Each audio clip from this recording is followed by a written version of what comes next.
The will of the people is the will of God. And apparently mga kababayan, hindi sinusunod ng COMELEC ang will of God.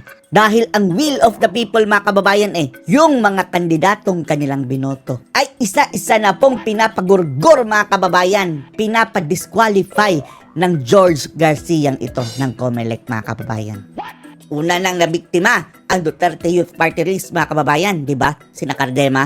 3 sila mga kababayan sa Duterte Youth na magiging congressman sana. Pinag-disqualify mga kababayan ni George Garcia.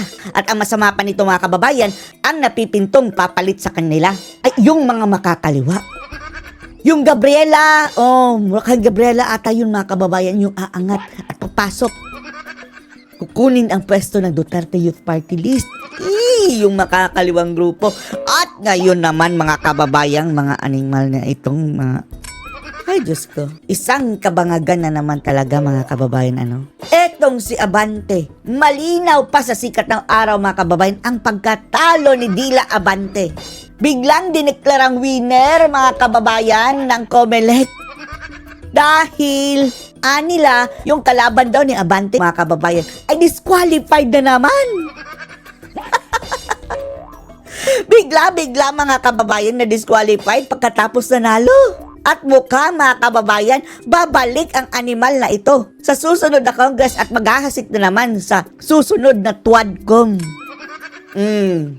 At ang pinaka-pinangangambahan natin mga kababayan base sa pattern na ito, na-demolish mga kababayan ang mga kakampi ni PRRD. Ang kalaban ni Abante mga kababayan yung kinampanya ni VP Sara noon sa Maynila, si Uy.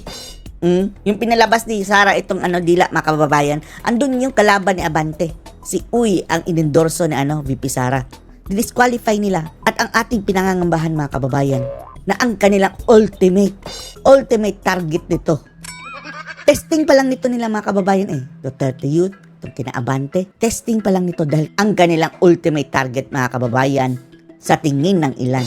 Pinangangambahan ng marami ay baka si PRRD. Diyos ko. Kapag si PRRD mga kababayan, ipapadisqualify nila at iuupo nila mga kababayan si Nograles na gamunggo.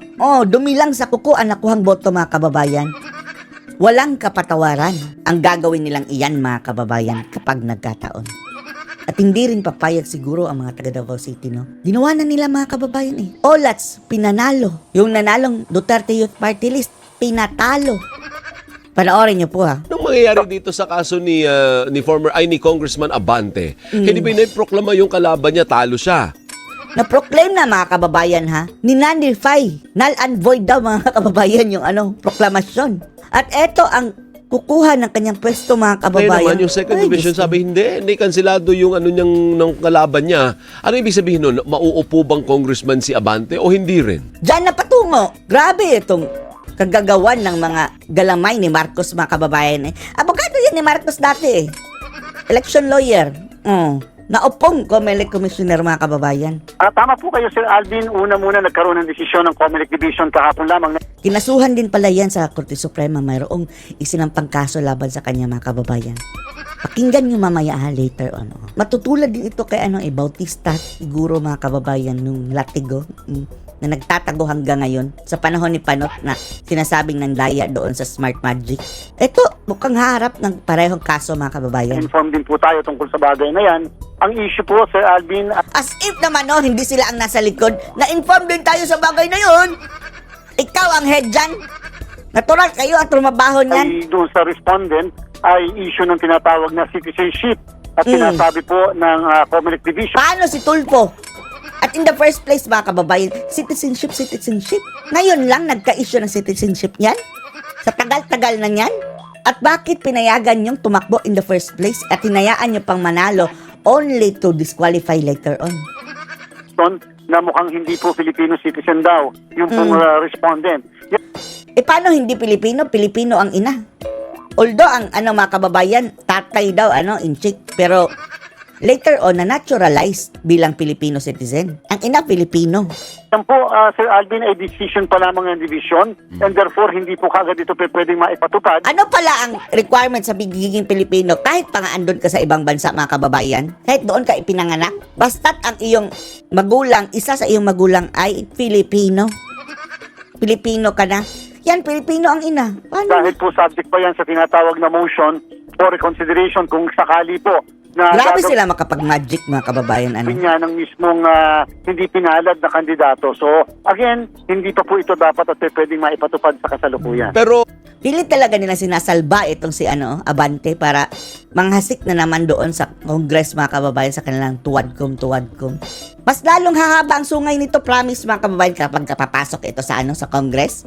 Dahil ang laki na utang na loob ko, mas lalong magiging aso yan, mga kababayan, sunod-sunuran sa ipapagawa sa kanya. Isipin nyo na lang talo, ha? Ipipilit nila, mga kababayan. o sakasakaling manumpa na yan bilang miyembro ng Kongreso, kasi di ba manunumpa na rin sila pagdating ng July, paano po yun? Hindi na kayo ang in charge noon, magiging HRET na. Ang binabantayan din natin, mga kababayan, ay yung governor ng Cebu. Dahil yung si Gwen Garcia, mga kababayan, nagpa-file lang din daw ng complaint. Dinaya daw siya. Kapag yan ay mga kababayan, madidisqualify din si Pambare 4. Nagkandaletse-letse na talaga ang gobyernong ito, mga kababayan. Sana sino ba itong tagabagbantay sa ating gobyerno, mga kababayan, kapag nang aabuso? Wala. Sana mayroong parang third party, mga kababayan, na parang shadow government na talagang nagbabantay na kung kaabuso itong mga opisyalis ng gobyerno ay mapapanagot. Kawawa ang Pilipinas, mga kababayan. Ganito. Ginagago, mga kababayan, the will of the people. Hindi nila ino-honor. Sir Alvin, ayaw naman nating i-preempt yung pong posibleng mangyari. Baka sabihin naman po ay may pinapanigan tayo. Pero Ay, nakong gunggong na to. Hindi pa ba halata? Mga Duterte lining, mga kababayan, ang kanilang tinatrabaho. Pinapasok ang kanilang mga kakampi. Wala pa rin pinapanigan. ganito po, sabi po ng Korte Suprema, Ang Gabriela, mga kababayan, aangat, papasok din. Si Arlene Rosas, wala na sana Walay na yun, mga kababayan, olats. Dahil kinansila nila ang registration ng Duterte Youth Party List, mukhang makakabalik. Ay, sa nako. kaso ng Reyes versus the Commission on Elections, ay tatlo po ang requirements para po magkaroon ng miyembro ng House of Representatives. Ang number 1, yung tinatawag na proclamation. So, paano yan? Walang magiging representative ang Manila na anong district yan? Kung hindi yan mareresolve. Number 2, yung tinatawag na oath o panunumpa kahit sa isang notary public Nilalify nila, mga kababayan, panunumpa nung nanalo si Uy. o kaya barangay chairman o kahit kanino man na otorisadong manumpa. At pangatlo, yung tinatawag na assumption to office. Ang assumption to office po, Sir Alvin, ay nagsisimula ng June 30 katanghalian. So kung sakali po na nagkaroon ng proklamasyon na dyan sa kasong ito, nagkaroon na ng pag-oath, panunumpa sa kahit na kaninong otorisado, at pagdating po ng June 30, alas 12:01, ang COMELEC po ay nawawalan ng jurisdiction. At Eto, mga kababayan, talaga ang pinag-alala natin dahil mayroon pa jurisdiction ang mga animal na mga COMELEC na to, mga kababayan. Baka anong gawin nila kay dating Pangulong Digong? Pagkabigla-biglang magmamagic, mga kababayan, ang Davao City, magkakaroon ng Nograles na mayor. Sige, buong Davao City ang makakalaban mo, Carlo. Pagpilitan mo ang yan. jurisdiction po, Sir Alvin, base sa saligang batas, ay napupunta sa House of Representatives Electoral Tribunal kung ito ay posisyon ng congressman. Ibig sabihin lang po niyan, yung punot dulo is, hindi makakaupo si Abante hanggat hindi nagiging pinal ang desisyon. Ganun lang kasimple. Dapat lang, siya, siniswerte? Ang problema niyan, mga kababayan, pati yung nanalo, mukhang haharangin din yan ni Tambaluslos. Bata itong Tambaluslos Yun. Yes po, hanggat wala pong desisyon ang COMELEC and Bank.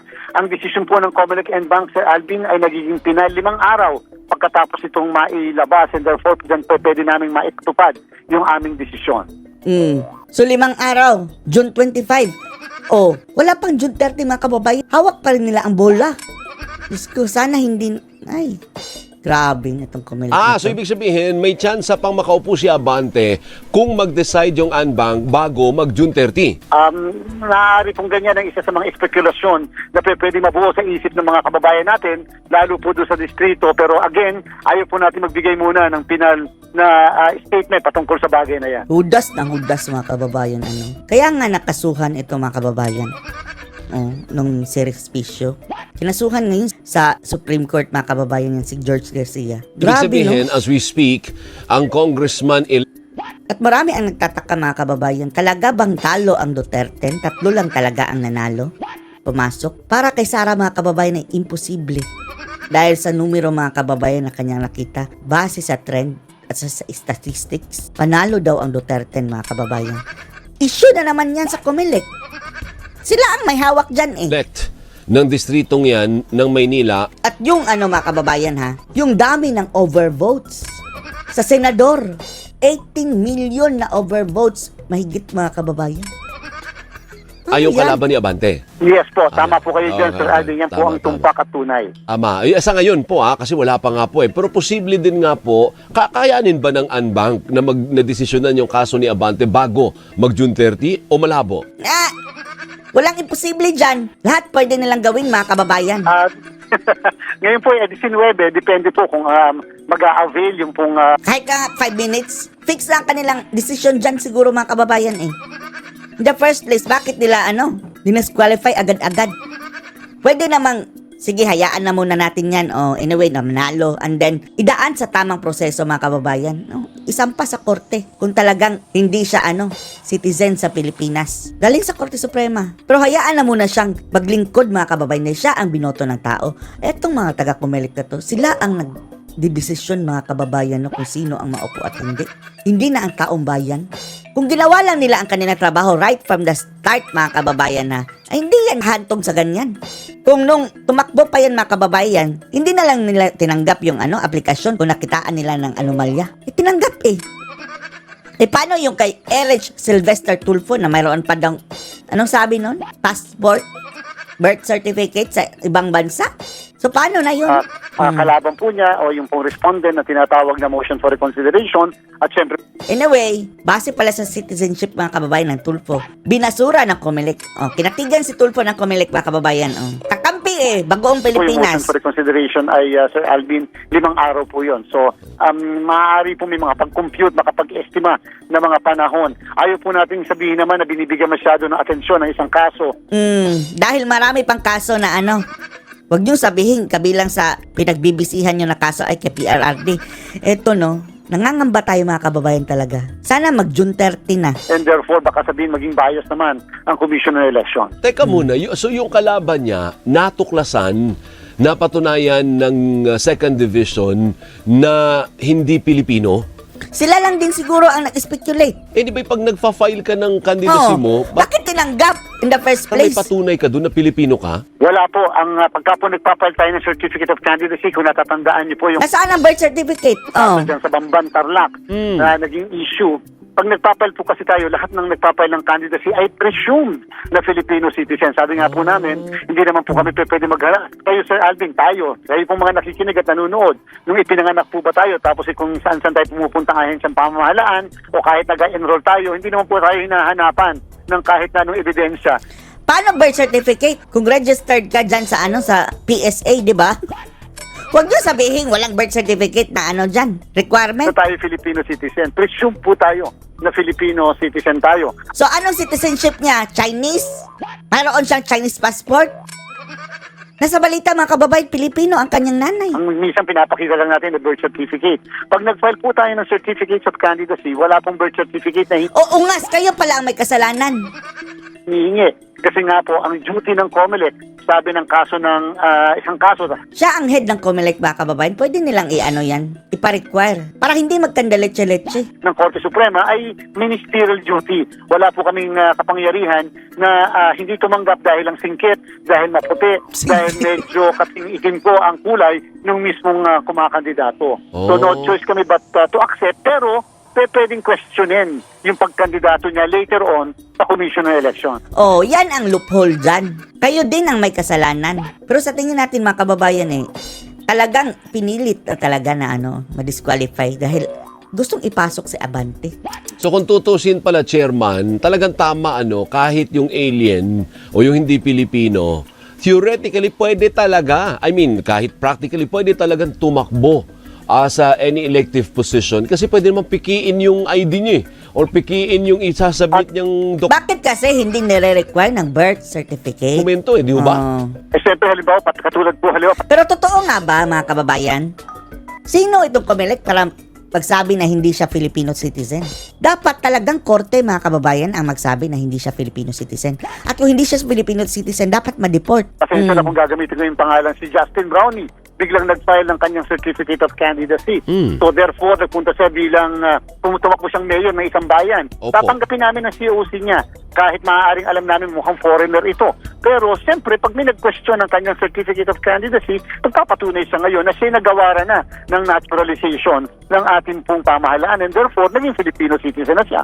And therefore, makakatakbo na. So, ang unang presumption ay qualified ang isang tao. Maliban na lang kung mayroong ebidensya magpapatunay na hindi pala siya qualified base sa issue ng citizenship. Do Isang kabulukan na mga kababayan, patakaran. you think there is a need to amend that, Chairman, para maiwasan natin kasi para siyang wineponize ngayon Weaponize nga. ng mga ibang lahi na may interest sa atin, gaya niyan sa Bamban, di ba? Baka napag-isip. Weaponize din ng mga kalaban. Dudungisan ka na hindi ka Filipino citizen nandun. Papadisqualify. Kaya nga nakasuhan itong si mga kababayan, si George Garcia. Panoorin niyo ito ha. Ito si Respicio, mga kababayan, na nag-booking, natatandaan niyo, binuking niya yung flow ng Comelec na pwedeng ma-hack dahil na-connected sa internet yung mga machine. Siya ang kinasuhan, mga kababayan, pinailan ng cyber libel. Na nagbigay lang naman siya ng input sa mga kababayan na posibleng flow. O ngayon, mga kababayan, siya naman ang magsasampa ng kaso kay George of the Jungle. Well, good afternoon everyone. Maraming salamat sa pagpunta ninyo ngayong hapon na ito dito sa Supreme Court. Sinasamahan ko si Attorney Jordan Pisaras para magsampa ng kaso laban kay Comelec Chairman George Garcia para sa lahat ng pandalayang kanya. Grabe!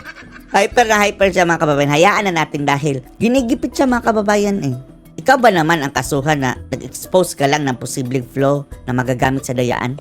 Kinasuhan ka pa? O siya ngayon, mga kababayan, eager na makasuhan din si George Garcia. Yang ginawa ngayong eleksyon 2025. Ang bigating aligasyon ni Attorney Pisaras ay dumalaw si Attorney Pisaras noon October 2024 sa opisina ni Chairman George Garcia para mag-courtesy call dahil first time niyang tumakbo bilang congressman ng District 1 ng Bohol. At tinanong niya lang si Chairman George Garcia, meron po ba kaming assurance na maipapatupad natin ng maayos ang lahat ng ating election laws ngayong election process na ito? Ang sagot ni Chairman George Garcia ayon sa petisyon ni Attorney Pisaras ay, ilan ba ang botante mo sa iyong distrito? Ang sabi, 300,000 po. Ang sagot ni Chairman George Garcia, kailangan mo ng 300 million pesos para manalo! Grabe. Abogado na yan mismo, mga kababayan, nagsabi ha. Nirelay lang ni Respicio, mga kababayan, ang etong first-hand information ng yung katabi niya. Abogado. Binigyan ng kota ni George Garcia ng 300 million. Para manalo? Oh? So yung iba, mga kababayan, isa lang yan siya ha. Paano yung iba kung totoo man lang ang sinasabi nito? Kaya nga, ano na nangyari nun sa pasabog ni Marcoleta, mga kababayan, na mayroong offshore account itong si George Garcia? Imbestigahan kaya iyon ng mga kababayan todo. Baka napuno na yun ng mga kababayan. Pera, kung totoo man lang ha, itong sinasabi nila na nanghihingi. Dahil posibleng mayroong kakagat, mga kababayan kung ganun. Hinihiling natin ha, Marcoleta, please investigate this further. Ito si George Garcia. Andyan ka na sa Senado. Ikaw na lang ang aming pag-asa, Marcoleta. What? Anong suggestion yon? Ibig sabihin ba nanghihingi ka ng 300 million pesos para maipanalo mo si Attorney Pisaras bilang congressman ng District 1 ng Bohol? Naniniwala po si Attorney Pisaras na itong kalakaran na ito ng Comelec ay lantaran at widespread sa buong Pilipinas. Grabe, At no? ginawa nila sa lahat ng mga kandidato noong mga nakaraang eleksyon. At yung mga nagbayad sa Comelec ay siyang mga nanalo ngayong election process na ito. Dahil sa statement ni Grabe. Chairman George Garcia, kailangan mo ng 300 million pesos para manalo. Paano mo i-interpret yung salitang iyon. Chairman George Garcia, sagutin mo nga, ano ang ibig sabihin? Ano kaya ang kanyang palusot naman dyan mga kababayan na sinabi niyang kailangan mo ng 300 million. Oh. Nung sinabi mo kay Atty. Pisaras na kailangan niya ng 300 million pesos para manalo. Magkano ang sinabi mong halaga para sa mga ibang kongresista, ibang mga kandidato na lumapit sa iyo? To think mga kababayan ha, na mayroon na siyang existing na issue. Tapos sa dagdagan pa nito mga kababayan na first-hand information. Siya mismo ang sinabihan, abogado pa siya mga kababayan ha. Hindi naman siguro niya isusugal ang kanyang pagiging abogado sa pagsisinungaling dahil Korte Suprema na ang kanilang hinaharap ngayon mga kababayan Judges. Binigyan ng kota na 300 million Kaya hindi para po manalo. nakapagtataka yung mga sinasabi na merong bilyong-bilyong salapi na nasa isang bank account, na nasa isang lugar, na ang may-ari ay isang makapangyarihang tao sa COMELEC. Hindi po Dumagdag na mga kababayan na yan Si Marcoleta in-expose niya sa George Garcia yung mga offshore accounts. ito chismis lamang. Ito po ay totoong aligasyon. Ito po ay pinaninindigan ni Atty. Pisaras. Nandoon po sa loob, nasa loob ng petisyon. Ito po ay isinasampa namin sa Korte Suprema para ang mga justices natin mismo ang mag-imbita kay Chairman George Garcia at sa kanyang mga kasama na sagutin ang mga aligasyon. Dapat kasuhan nga talaga at alisin na mga kababayan. Ang problema kapag aalis din yan si George Garcia, ang ipapalit mga kababayan ay si BBM na naman ang mamimili. Kayun lang din. Yung ito, dahil ito po Ay, nako. ay totoo. Ano ang ibig sabihin mo, Chairman George Garcia, noong sinabi mong kailangan niya ng 300 million pesos para manalo ngayong eleksyon na ito? Kasama po dyan, yung maling paggamit ng COMELEC ng version na software doon sa automated counting machines. Ito ba yung paraan para isagawa ninyo yung daya na inyong ginawa? Ang na-audit po ay version 3.4. Bakit nyo ginamit yung version 3.5? Nandun ba sa Na version hindi na audit daw mga kababayan. 3.5, yung daya na inyong inimplement? Ganon din po ang maling pag-implement ng COMELEC pagdating sa transmission ng mga election results mula doon sa automated counting machine. Di ba? Nakita nyo mga kababayan, yung mga boto, number of boto, ganun. Biglang baba. Biglang nabawasan mga kababayan. Ay nako. Paano nyo ma-explain yan? Papunta sa mga servers. Ang sabi po ng batas, diretso dapat mula sa automated counting machines papunta sa mga servers ang resulta ng eleksyon. Pero sabi mismo ni Chairman George Garcia na dumadaan muna pala sa data center 3 yung mga resulta ng Bakit? automated counting machine. Walang transparency na yan. Therefore, namamanipulate po yung data sa gitna. Hindi po sinunod yung batas. Chairman George Garcia, sagutin mo po ulit ito. Ito po ba ay ulit ang inyong paraan para isagawa Ang ang dumi, pandaraya kababayan. noong nakaraang eleksyon? Chairman George Garcia, kailangan nyo pong Mas mabuti pa sigurong manual na lang, Dahil sa manual mga kababayan mayroong mga watcher ang magkabilang kampo mga kababayan.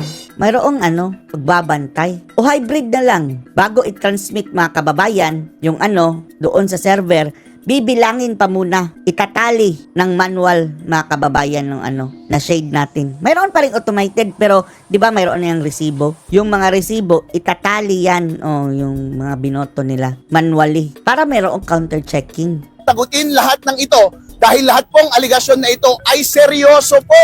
Kailangan nyo pong sagutin para sa susunod na eleksyon, hindi na po ito mangyari ulit. Ipinapasa na po namin sa inyo ang bola. Wala na pong natitira mula sa amin. Ang sagot na lang po ay nasa inyong bunganga. Sabihin nyo na lang po ang totoo dahil wala na kayong ligtas. Seryoso na po kami. Papanagutin po namin kayo sa Supreme Court. Go! Kasama po sa prayer namin na ipanispar si Chairman George Garcia Yan. dahil garapalan po ang ginawa nilang mga paraan ngayong nakaraang eleksyon na ito. Sino po ba ang responsable Grabe. sa pagsasagawa ng maayos na eleksyon? Hindi po ba ang COMELEC, ang Commission on Elections? Sino po ang nagko-compose ng Commission on Elections? Mga commissioner na pinapangunahan Pati yung mga komisyoner. ni Chairman George Garcia. Siya ang nagdedepensa ng mga palisiya na kanyang isinagawa. Kung meron mang taong dapat managot sa prosesong ito, lahat ng pandaraya at pagkakamali, walang iba kundi si Chairman George Garcia. Yes. Nangihingi rin kami ng tulong mula sa National Bureau of Investigation bilang ahensya na dapat magsagawa ng investigasyon ng mga ganitong anomalya. Natignan nila itong mga aligasyon ni Atty. Pisaras kasi garapalan po ang pag-amin ni Chairman George Garcia. Gumamit sila ng illegal na equipment sa pag-transmit. Gumamit sila ng illegal na software. Hindi po ba yan paglabas sa ating Omnibus Election Code? Dapat po, kung meron mang taong dapat makulong ngayon, walang iba kundi si Chairman George Garcia. Anong masasabi nyo dito mga kababayan sa mga kabalastugan na bumabalot ngayon sa ating lipunan? Post your comments below.